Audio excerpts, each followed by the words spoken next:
Para remoção do motor de arranque da Ranger, fácil. Não é uma coisa também muito difícil, mas não é muito facinho não. Tem que tirar a roda, levantar o carro para você tirar o motor de partida e resolver aquele barulhinho chato que faz no Volkswagen, faz na linha GM.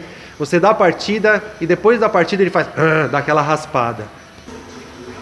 Nesse caso é um carro que anda muito em fazenda, rua de terra, enfim.